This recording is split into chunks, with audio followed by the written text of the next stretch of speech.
లక్ష్మీ విహారి పేరు మీద అర్చన చేపించి వెళ్ళిపోతుంది. ఇంకా మరోవైపు యమున, పద్మాక్షి సహస్ర వాళ్ళు అక్కడే ఉంటారు. ఈ బావ రాడత్తయ్య నేను వెళ్ళిపోతాను అని సహస్ర అంటూ ఉంటే, పర్వాలేదమ్మా ఒక కాసేపు ఆగు, ఒక 5 నిమిషాలు ఆగు అని యమున బ్రతిమలాడడంతో ఇంకా సహస్ర ఆగిపోతుంది. మరోవైపు పాప మెట్ల దగ్గర నించొని విహారీ కోసం వస్తున్నాడా అని ఎదురు చూస్తూ ఉంటుంది. విహారీ కారులో వస్తూ ఉంటాడు. ఇంకా లక్ష్మి అలా పూజ చేసుకొని బయటికి వస్తూ ఉంటే అప్పుడే పాప మెట్ల దగ్గర పరిగెత్తుకుంటూ వెళ్ళి కింద పడిపోతూ ఉంటే లక్ష్మి పట్టుకుంటుంది.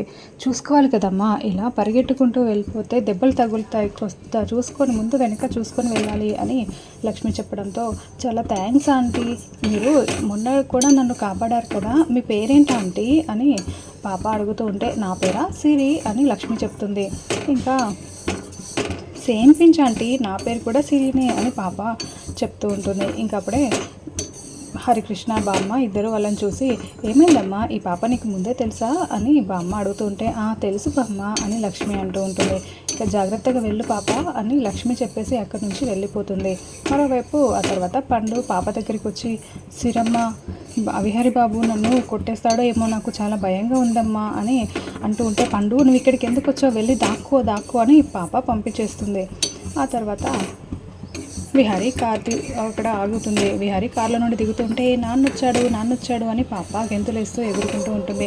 అప్పుడే విహారీ కార్ దిగి పండుకి ఫోన్ చేస్తూ ఉంటే పండు ఫోన్ స్విచ్ ఆఫ్ అని వస్తుంది. ఏంటి వీడు ఫోన్ స్విచ్ ఆఫ్ పెట్టుకున్నాడు అని యమునకి ట్రై చేస్తుంటే యమున ఫోన్ కూడా స్విచ్ ఆఫ్ అని వస్తుంది. అలా ఇక విహారీ గుడి లోపలికి వస్తూ ఉంటాడు. మెట్ల దగ్గర పాప విహారీని చూసి విహారీ దగ్గరికి పరిగెత్తుకుంటూ వెళ్తూ ఉంటే కింద పడిపోతూ ఉంటుంది. మళ్ళీ విహారీ పాపను పట్టుకుంటాడు. ఎందుకమ్మా అలా పరిగెడుతున్నావు, కాస్త ముందు వెనుక చూసుకోవాలి కదా అని విహారీ అనడంతో, మీరు కూడా సేమ్ ఆంటీలానే మాట్లాడుతున్నారు నాన్న, రండి నాన్న వెళ్దాం అని అంటూ ఉంటే, పండు ఎక్కడమ్మా అని అంటే విహారీ అడుగుతూ ఉంటాడు. పద నాన్న వెళ్దాం, పద రా నాన్న రా అని పాప విహారీని తీసుకొని గుడి లోపలికి వెళ్తూ ఉంటుంది. ఇంకా అలా విహారీని చూసి యమున చాలా సంతోషపడుతూ ఉంటుంది. సహస్ర, పద్మాక్షి చాలా షాకింగ్గా చూస్తూ ఉంటారు. వీడు రాడనుకుంటే వచ్చేసాడే అని అనుకుంటూ ఉంటారు. అప్పుడే యమున పాప ఇద్దరు కలిసి విహారీ పేరు మీద అర్చన చేయమని చెప్పడంతో, గోత్రనామాలు చెప్పండి అమ్మా అని పూజారి గారు అడగడంతో ఇంకా యమున గోత్రం చెప్తూ ఉంటుంది. పైడిపాల గోత్రం సూర్యవంశ విహారీ విష్ణు విహారీ అని చెప్పడంతో ఇంకా పూజారి గారు కొంచెం అలా ఆలోచిస్తూ ఉంటారు. ఏమైంది పూజారి గారు అని యమున అడగడంతో, ఇంతకుముందు ఇదే పేర్లతో ఒకరు అర్చన చేపించారమ్మా అని పూజారి గారు చెప్తారు. అవునా, మా విహారీ పేరు మీద అర్చన చేపించే వాళ్ళు ఎవరు అని యమున అనుకుంటూ ఉంటే, అదిగోనమ్మా వెళ్తున్నారు చూడండి అని లక్ష్మి వాళ్ళు వెళ్తూ ఉంటే పూజారి గారు లక్ష్మి వాళ్ళని చూపిస్తాడు.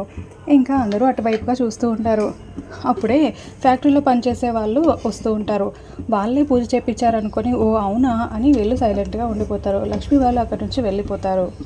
ఆ తర్వాత ఇంకా పూజ జరిపించి బొట్టు పెట్టుకోమని విహారీకి చెప్తూ ఉంటారు. అలా పద్మాక్షి, అయ్యో నేను దొరికిపోయానే, ఇప్పుడు ఇది గుంజలు తీయాలా దీనికోసం అని అనుకుంటూ పద్మాక్షి అంటూ ఉంటే, పద్దు దొరికేవు పద్దు అనుకుంటూ పాప ఆలోచిస్తూ ఉంటుంది. అప్పుడే పద్మాక్షి దీనికి కనిపించకుండా జారుకోవాలి అని అక్కడి నుంచి పక్కకు వెళ్ళిపోతూ ఉంటే అది గమనించిన పాప పద్మాక్షి వెనకాలే వెళ్తూ ఉంటుంది.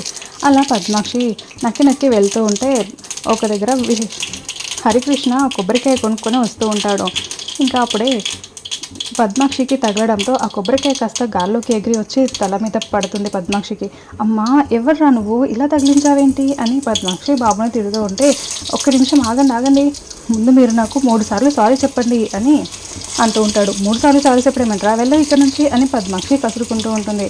నన్ను తగిలినందుకు, నన్ను తిట్టినందుకు, నా కొబ్బరికాయ కింద పడేసినందుకు నాకు 3 సార్లు సారీ చెప్పాలి అని ఆ బాబు చెప్తూ ఉంటాడు. ఇంకా అప్పుడే పాప వస్తూ ఉండడం గమనించిన పద్మాక్షి అక్కడి నుంచి పరుగులు పెట్టి పారిపోతూ ఉంటుంది. అప్పుడే ఏంటి హరికృష్ణ ఏం జరిగింది అని పాప అక్కడికి వచ్చి అడుగుతూ ఉంటుంది. ఒక ఆంటీ నా కొబ్బరికాయ ఇలా పడేసి వెళ్ళింది అని చెప్తూ ఉంటాడు. అవునా, సరే నువ్వు మా పద్దుని చూసావా అని పాప అడగడంతో, పద్దు అని ఎవరైనా బోర్డు వేసుకొని మెడలో బోర్డు వేసుకొని తిరుగుతారా, పద్దు అంటే ఎవరో నాకు ఎలా తెలుస్తుంది అని బాబు అడుగుతూ ఉంటాడు.